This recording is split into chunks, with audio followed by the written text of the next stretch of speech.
va avoir un système qui va faire mettre la facture en voilà, ça fait une moto.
Bonjour et merci de nous avoir rejoints pour ce concert en forme d'apéritif ou cet apéritif en forme de concert. En tout cas, c'est vous qui choisirez.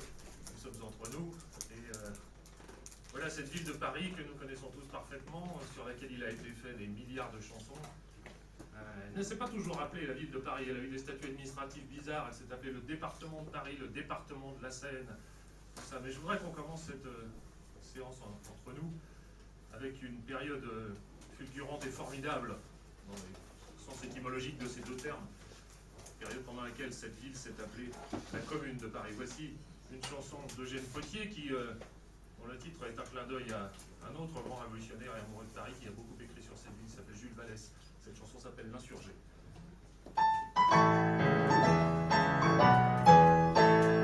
L'insurgé, son vrai nom c'est l'homme. Il n'est plus la bête de somme, il n'obéit qu'à la raison.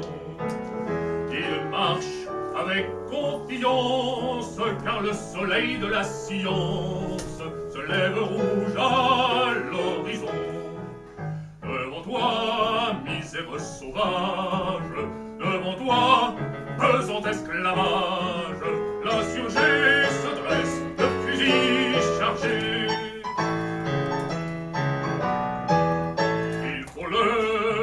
Aux barricades, monter avec ses camarades, riant, blaguant, risquant sa peau. Et sa prunelle décidée s'allume aux splendeurs de l'idée, au reflet pourpré du drapeau.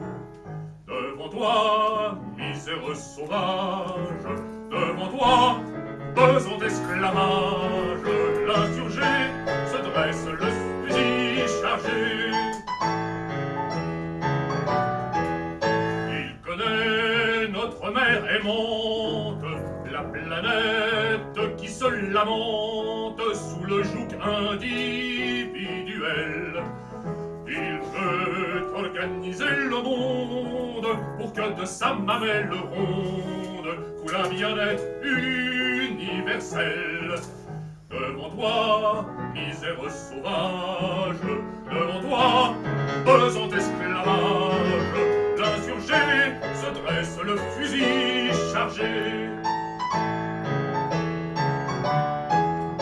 En combattant pour la commune, il sait bien que la terre est une, que nul ne peut la diviser, que la nature est une source et le capital une bourse où chacun doit pouvoir puiser.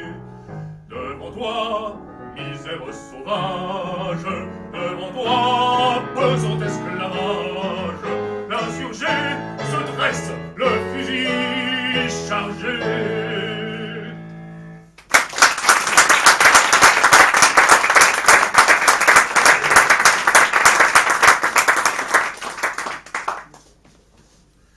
Une vingtaine d'années après la Commune, un chansonnier de droite, pareil que ça existe, il paraît même qu'il avait du talent, a écrit une chanson pour se moquer de la classe ouvrière, de ses us, de ses coutumes, de ses manifs, etc. Et bien mal lui en a pris parce que la classe ouvrière en question a repris cette chanson à son compte et en a fait une espèce d'hymne pour ses luttes qui sont venus après. Cette chanson date de 1895. Son auteur, c'est M. MacNab. Je la dédie à mon grand-père paternel que je n'ai pas connu et qui, me dit-on, chantait cette chanson assez souvent. Voici le grand métingue du métropolitain.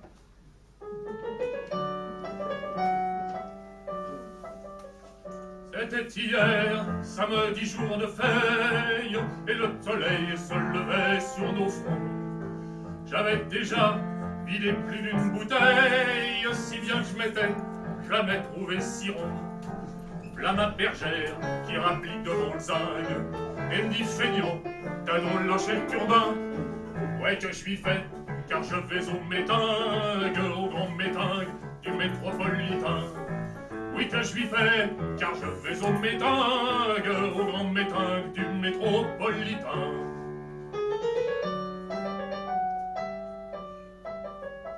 Les citoyens, dans un élan sublime, étaient venus, guidés par la raison. À l'entrée, on donnait 25 centimes pour soutenir les grèves de Vierzon. À part 3-4 municipaux qui schlinguent et de cerveaux déguisés en Pékin, j'ai jamais vu de si chouette métingue que le métingue du métropolitain. J'ai jamais vu de si chouette métingue que le métingue du métropolitain.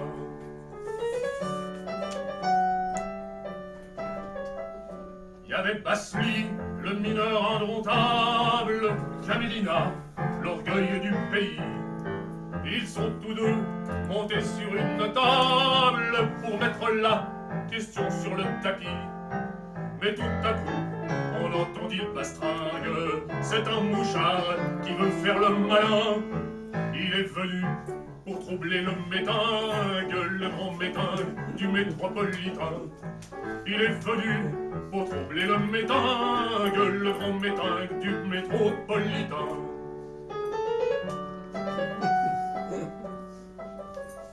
J'y saute dessus, et avant qu'il se redresse d'un grand coup de poing, j'y renfonce son chapeau. Là qui s'enfuit sans demander son reste, en me désignant aux 4 municipaux. Et profitant de ce que j'étais brinxague, on m'a conduit jusqu'au poste voisin. Et voilà comment c'est fini le métingue, le grand métingue du métropolitain. Et voilà comment c'est fini le métingue, le grand métingue du métropolitain. Morale! Peuple français, la Bastille est détruite, mais il y a encore des cachots pour tes fils. Et souviens-toi des géants de 48 qui étaient plus grands que ceux du jour d'aujourd'hui. Mais c'est toujours pauvre ouvrier qui trinque, même qu'on le met au cachot pour un rien. Ce fut quand même un bien chouette métingue que le métingue du métropolitain. Ce fut quand même un bien chouette métingue que le métingue du métropolitain.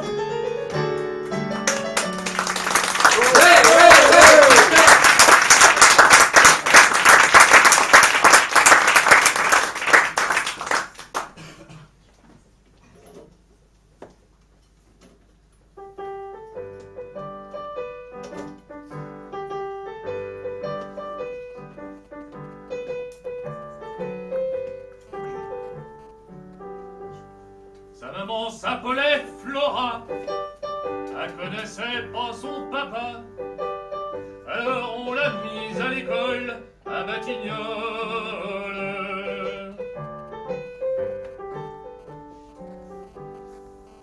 Elle poussa comme un champignon, malgré qu'elle a reçu plus d'un million. Le soir en faisant des cabrioles à Batignolles.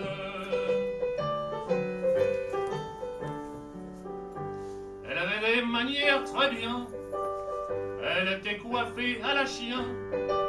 Elle chantait comme une petite folle à Batignolles.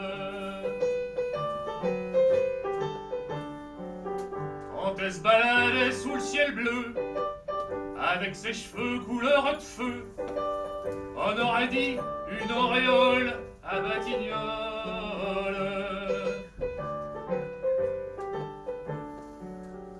Elle avait encore toutes ses dents, son petit nez qui pleuvait dedans, était rond comme une croquignole à Batignolles.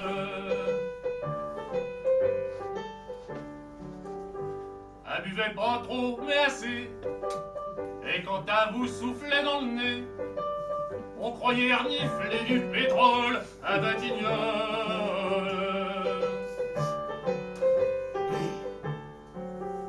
Elle me ramenait pas beaucoup d'argent, mais j'étais pas ben exigeant. On vend de l'amour pour une obole à Batignolles.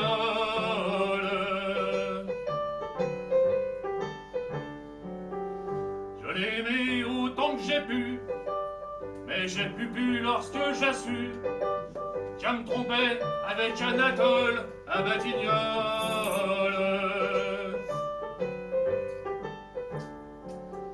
Ça devait arriver tôt ou tard, vu qu'Anatole c'est un mouchard.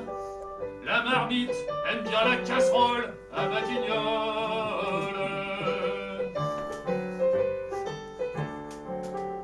Alors elle m'a donné congé, mais le bon Dieu m'a ben vengé.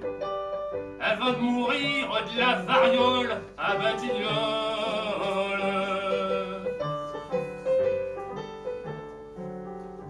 La morale de cette raison-là, c'est que les petites filles qui n'ont pas de papa, elles doivent pas aller à l'école à Batignolles.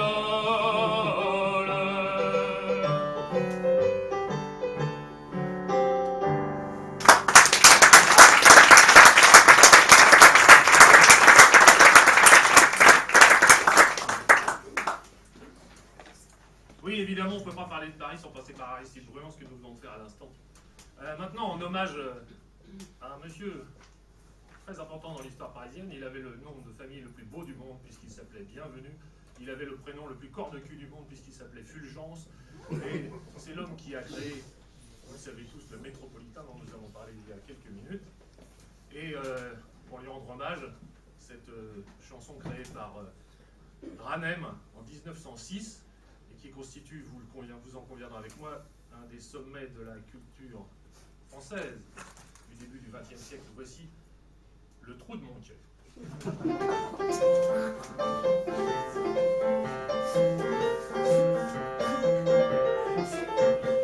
Je demeure dans une maison tout près de la Seine, où l'on fait depuis 3 semaines des fouilles des travaux pour faire passer le métro. De ma fenêtre, tout en fumant des pipes, je contemple les équipes, où les hommes sont occupés à faire un trou dans mon quai.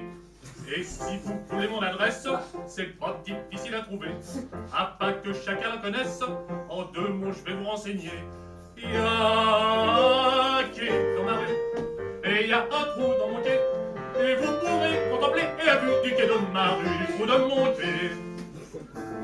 L'autre soir, je rencontre un vieil ami de province. Je lui dis, tu tombes bien mon prince, de Paris je vais te montrer toutes les curiosités. Je voudrais d'abord voir la galerie des machines. Tu réponds, tu t'imagines qu'à Paris il n'y a que celle-là, il y en a bien plus chouette que ça. Accepte à dîner, je t'en prie, après sans trop nous fatiguer.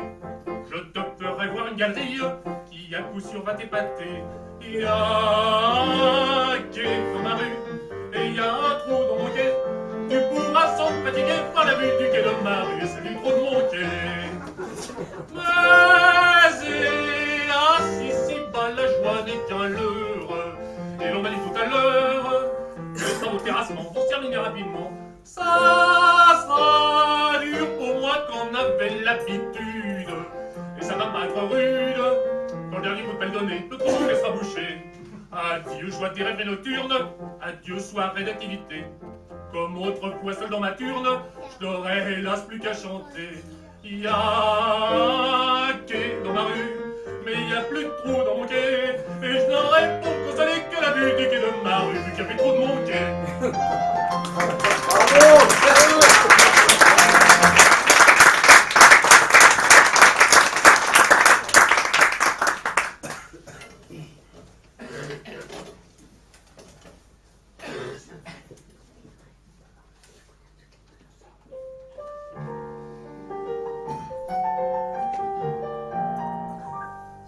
naît un beau jour sur la butte, ça grandit on sait pas comment, et de cabriole en culbute, ça tombe dans les bras d'un amant.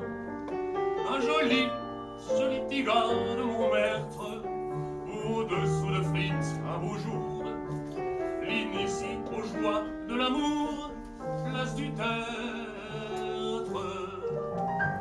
Comme on ne peut pas vivre sans galette, un soir qu'on n'a rien à briefer, on va vendre des violettes à la terrasse des grands cafés. La frimousse est plutôt pas mal et tente le pinceau d'un rapin. Alors on pose les dialobins, place Pigalle. La peinture c'est beau mais c'est triste et ça manque un peu d'essentiel. Faut pas demander à un artiste de se meubler chez Dufayel. On a de la poitrine et des hanches et l'on fait son petit effet. Alors autour de minuit on fait la place blanche. Puis pour un nom à particules, on change le sien trop roturier.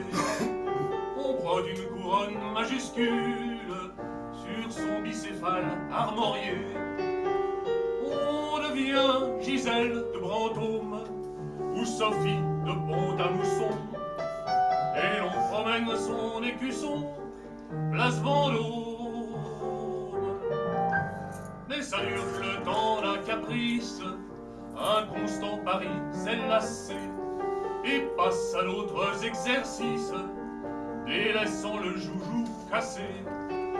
C'est alors que le bourgeois vous loge, tout en lésinant sur les frais, dans un vieil hôtel du Marais, place des Vosges. Mais le bourgeois qui est plein de principes vous quitte pour raison de santé. Tout ce qu'on a de fringues et de nippes s'en va finir au mont-de-piété. On vient la paix au maillot jaune qu'admirent sur des tréteaux forains les artilleurs du fort voisin, place du trône. Il vient la débauche et la boue, l'amour à quel métier d'enfer, et le dernier acte se noue la nuit sur un trottoir désert. Dans la lueur glacée de l'aube, comme on ramasse un chien crevé, on l'a retrouvé sur le pavé, la place Mauve.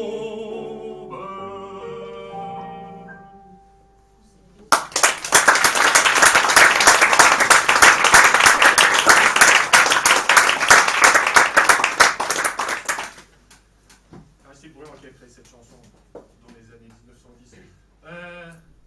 Évidemment, autour de Paris, juste à tout l'extérieur de Paris, du temps où il y avait des remparts, il y avait un endroit qui s'appelait la zone non aedificandi. C'était du latin, mais ça c'était compliqué à comprendre, on n'avait pas le droit de construire. Pourquoi on n'avait pas le droit de construire? Parce que comme ça, les artilleurs et les défenseurs des remparts pouvaient voir l'ennemi arriver de loin. Alors, évidemment, comme on n'avait pas le droit de construire, eh bien, les Parisiens ont construit. Et ils ont construit un ensemble hétéroclite de cabanes, où chiffonniers et autres OSDF de maintenant se sont retrouvés. Et évidemment, c'est de là que vient l'expression que tout le monde, les plus jeunes d'entre nous, ont entendu, sans savoir forcément d'où elle vient, c'est la zone. En hommage à l'immense Fréhel, voici une chanson de 1933 qui s'appelle La zone.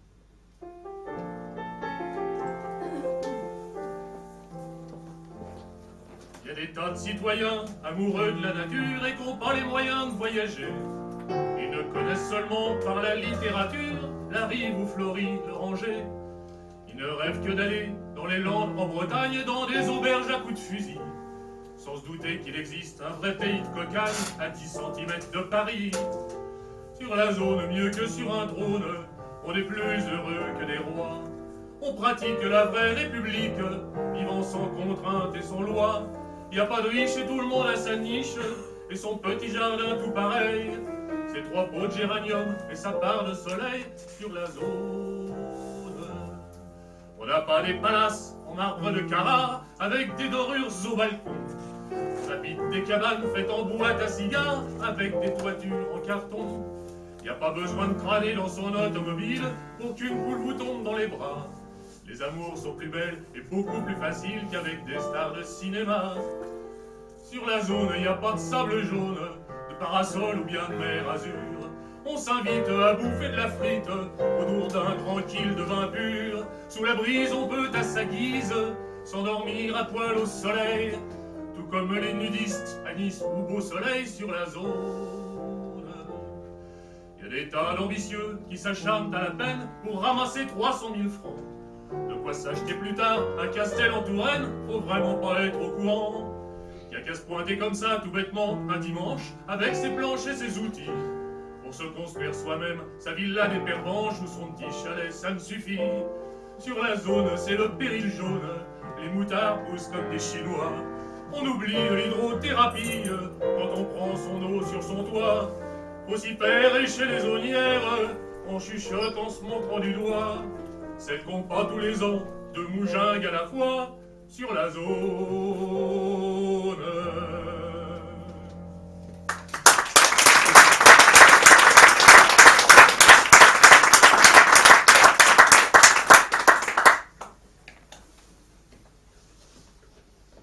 Alors, cette qui vient d'une chanson écrite pendant la guerre, pour un film, qui devait porter le nom de la chanson, mais que les Allemands ont indiqué un petit peu, parce qu'il fallait toujours qu'ils modifient quelque chose. On en reparlera tout à l'heure de l'occupation. Voici une chanson que les plus anciens d'entre nous ont entendue de la bouche d'Albert Préjean, et que les un peu moins anciens, c'est-à-dire enfin les très très jeunes dans mon genre, ont entendu comme une partie du générique d'une émission de télévision célèbre consacrée au cinéma. Vous allez reconnaître ça tout de suite.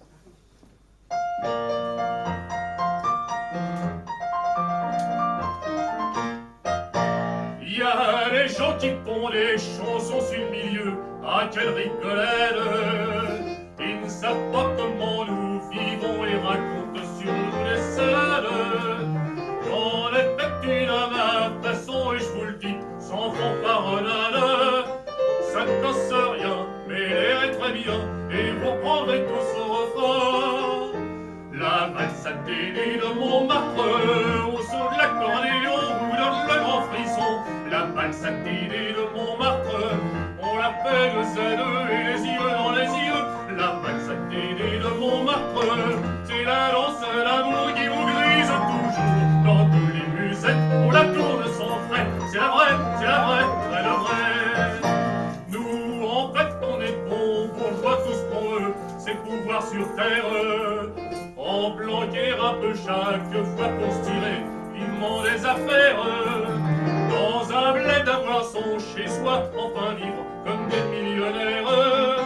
Entre poteaux, boire son apéro et chanter le soir au bord de l'eau. La valse à Tédé de Montmartre, au son de l'accordéon vous donne le grand frisson. La valse à Tédé de Montmartre, on l'appelle les yeux dans les yeux. La valse à Tédé de Montmartre, c'est la danse d'amour qui vous grise toujours. Dans toutes les musettes, on la tourne sans frais. C'est la vraie, la vraie.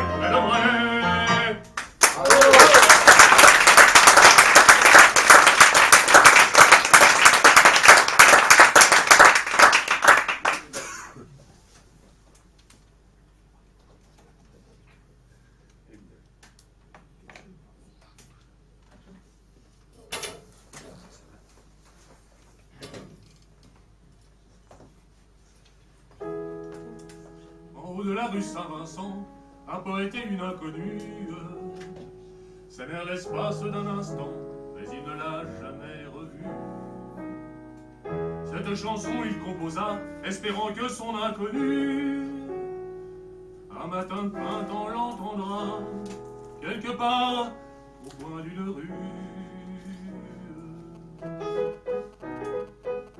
La lune trop blême pose un diadème sur tes cheveux roux. La lune trop rousse de grâce éclabousse ton jupon plein de trous.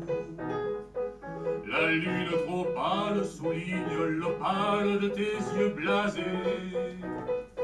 Princesse de la rue, sois la bienvenue dans mon cœur blessé. Les escaliers de la butte sont durs aux miséreux. Les ailes des moulins protègent les amoureux. Petite mendigote, je sens ta menotte qui cherche ma main. Je sens ta poitrine et ta taille fine, j'oublie ton chagrin. Je sens sur tes lèvres une odeur de fièvre, de gosse mal nourri. Et sous ta caresse, je sens une ivresse qui m'anéantit. Les escaliers de la butte sont durs aux miséreux. Les ailes des moulins protègent les amoureux. Mais voilà qu'il flotte, la lune se trotte, ma princesse aussi. Dans la nuit sans lune, je pleure à la brune, mon rêve évanoui.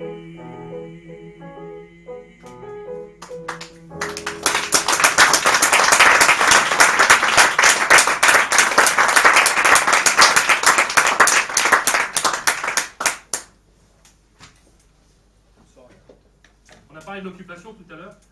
Je crois que c'était pas simple de vivre à Paris pendant l'occupation, c'était simple nulle part d'ailleurs, mais surtout pas à Paris. Et Jean Boyer, qui était un immense auteur de chansons, un très grand artiste, a écrit cette chanson qui s'appelle Pour me rendre à mon bureau.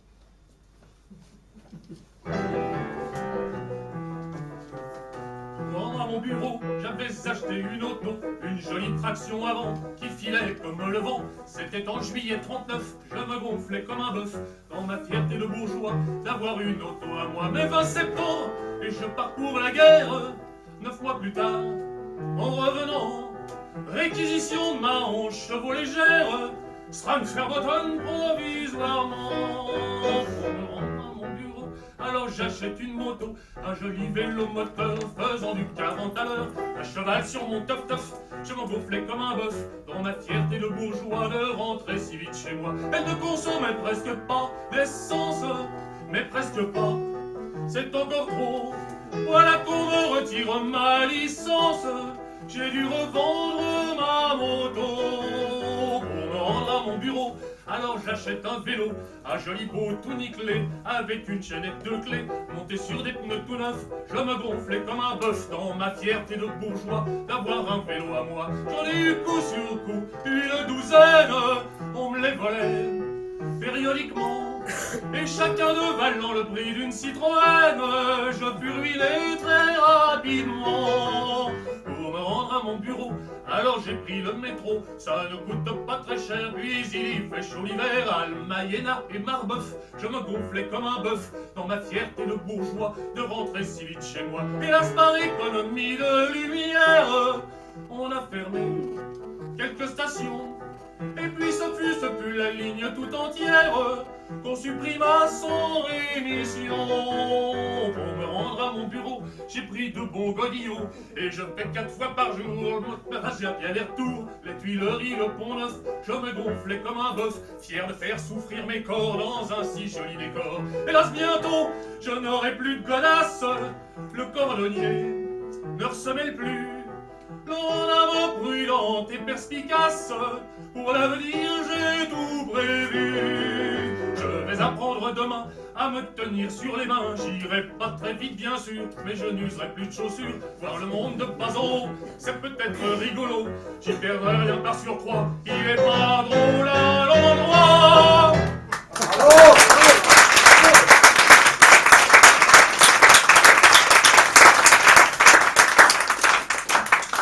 Bravo.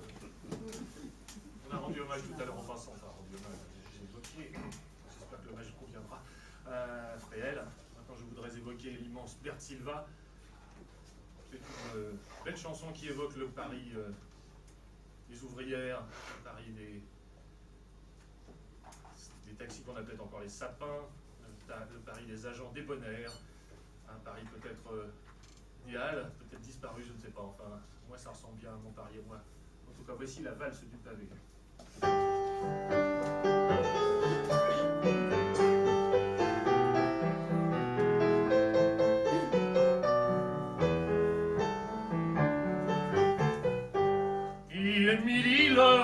déjeuner, aussitôt s'anime la rue.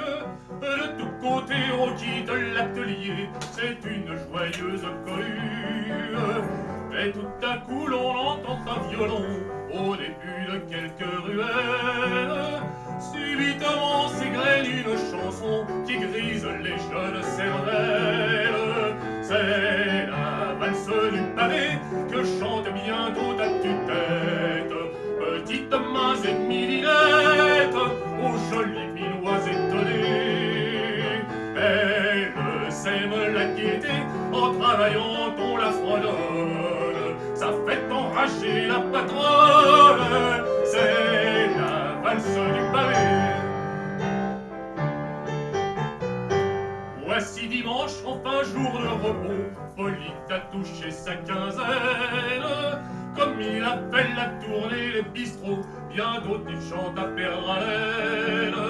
Mais tout à coup il s'arrête et pété, le sol sous ses pieds se balance. Autour de lui tout se met à tourner, quelle est cette infernale danse? C'est la valse du pavé, des becs de gaz et des vitrines, des vieux sapins, des limousines et des terrasses de café. Et le pochard affolé, bien convaincu qu'il tourbillonne, à un bravage on se cramponne. C'est la valse du pavé.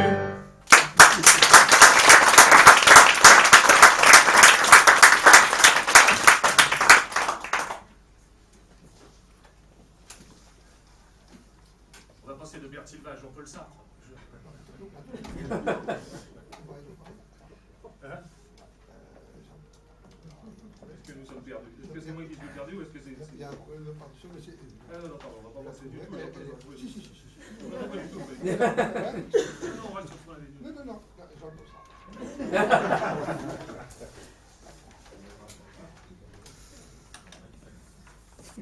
Donc on est passé de Berthilva à Jean-Paul Sartre. Pardon, Virginie. Je vous en prie.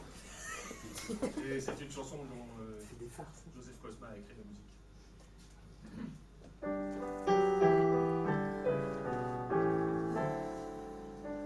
Dans la rue des blancs manteaux, ils ont élevé des tréteaux et mis du son dans un seau.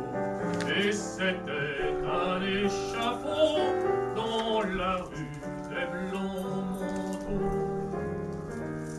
Dans la rue des blancs manteaux, le bourreau s'est levé tôt et qu'il avait du boulot.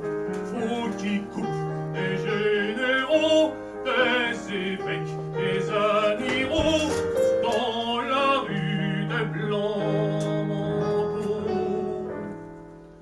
Dans la rue des blancs manteaux sont venues des dames comme il faut, avec leurs beaux affutiaux, mais la tête leur faisait défaut. Elle avait roulé de son haut la tête avec le chapeau dans le ruisseau des blancs manteaux.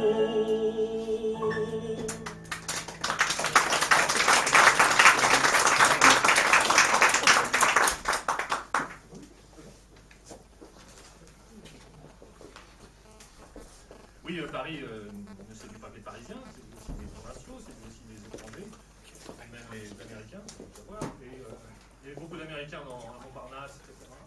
Il y en a même un qui a écrit une très belle chanson, enfin, des très belles chansons sur Paris, pour y avoir vécu. Il avait un nom bizarre qui sonnait bien dans le vocabulaire français, puisqu'il s'appelait Cole Porter. Voici une chanson donc de Cole Porter qui s'appelle I Love Paris. Every time I look down at this timeless town, where the grey or blue be the sky, where the soft be a tears, with the loud be a cheers, more and more do I realize I love Paris in the springtime, I love Paris in the fall, I love Paris in the summer when it sizzles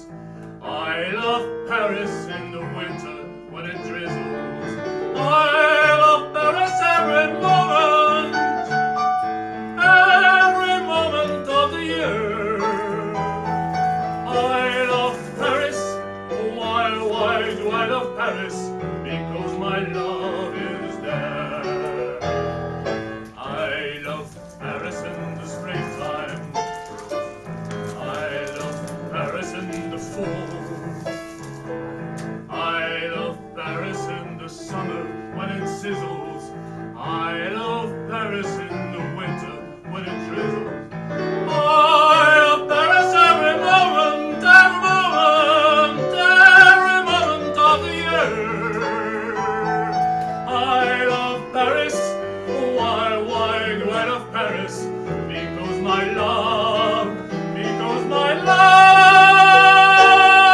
dead. I love Paris.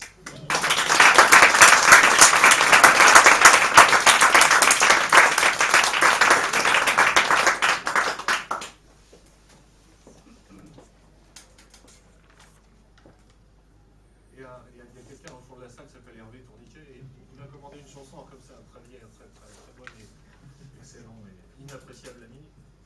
J'ai décidé pour lui faire plaisir de chanter cette chanson. Vincent Scotto, c'est lui qui a fait la musique. Et c'est quelque chose.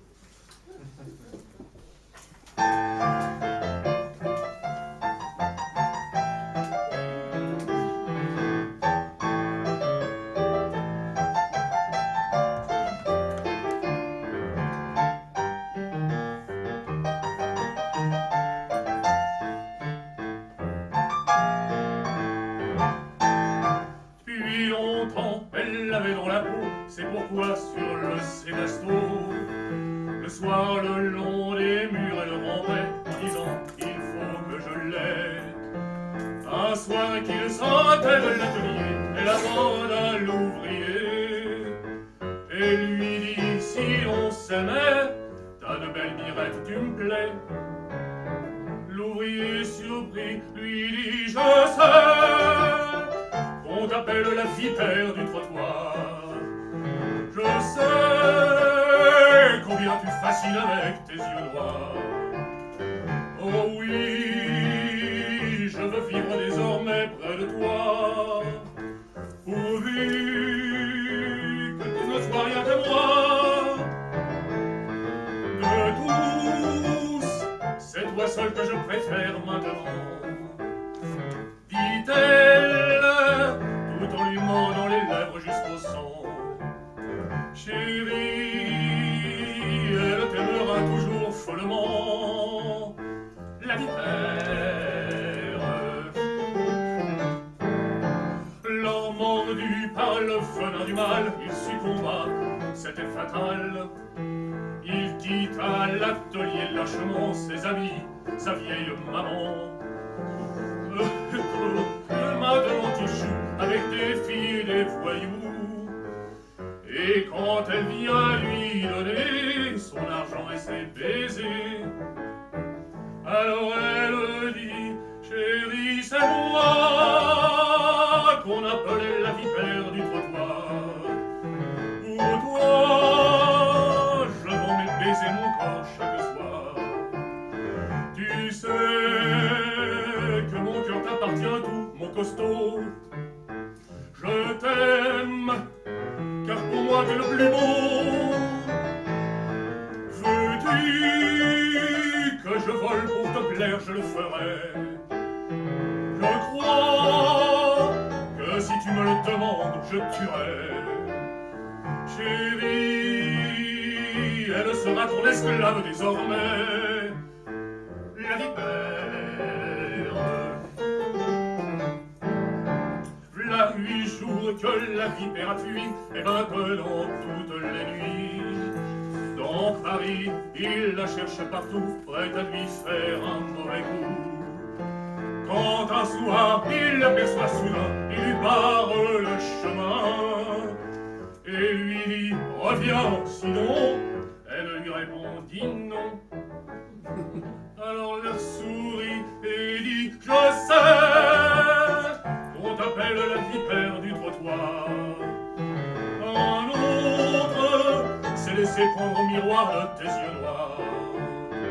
Comme moi, il a quitté l'atelier, ses parents. Demain, c'est le bagne qui l'attend. Alors, prenons la vipère doucement dans ses bras. Il dit, chérie, tu ne recommenceras pas. Alors, son pilier froidement, il l'étrange là. La vipère. Bravo! Ouais! Bravo!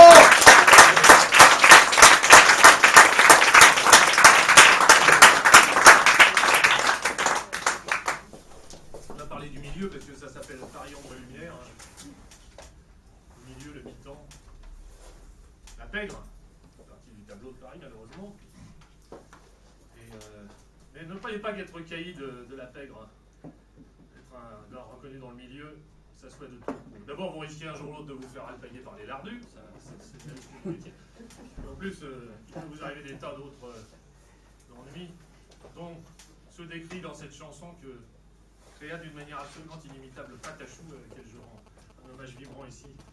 Voici la bague à Jules.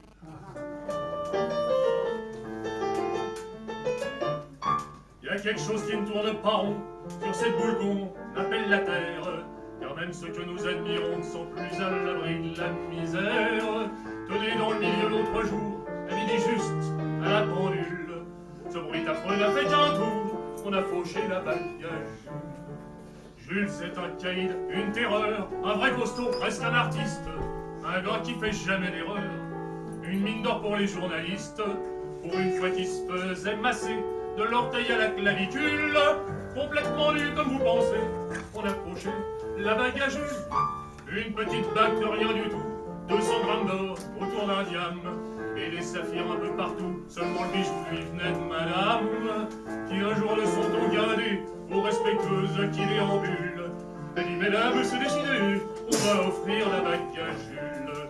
À partir de là, au carrefour, toutes celles que la morale tolère, les belles de nuit, les belles de jour, les faux poids et les vraies douairières, toutes ont augmenté leurs tarifs pour mieux arrondir leur pécule. Il y a eu du marathon sportif pour alourdir la bague à Jules. Et depuis qu'on a dérobé, l'on demande son auriculaire. La clientèle peut s'accrocher, fini le moindre effort pour lui plaire. Et malheureux gars qui dirait, comme ça tout cru, sans préambule, pardon mademoiselle, c'est vrai qu'on a fauché la bague à Jules. Quant à Jules, c'est pire encore, il dit même plus bonjour aux potes, il sait plus quoi faire de son corps. Quand il est tout seul, il sanglote l'après-midi. Quand il est levé, d'un air penaud et ridicule, il va voir aux objets trouvés s'il n'y aurait pas la bague à Jules. Et puis un jour, ni non plus, tremblant comme un canage jaunisse et cachant ses gros doigts poilus, il est allé à la police. Et devant le commissaire soufflé, il a dit tant pis, c'est régule. Il y aura 20 sacs pour le poulet qui rapportera la bague à Jules. Et pendant ce temps-là, pas bien loin, le fortiche qui a volé la bague se console tout seul dans son coin de l'énormité de la blague, car sa loupe lui a révélé la vérité sur le bidule. Dans l'histoire, tout le monde est volé. Elle était fausse, la bague à Jules.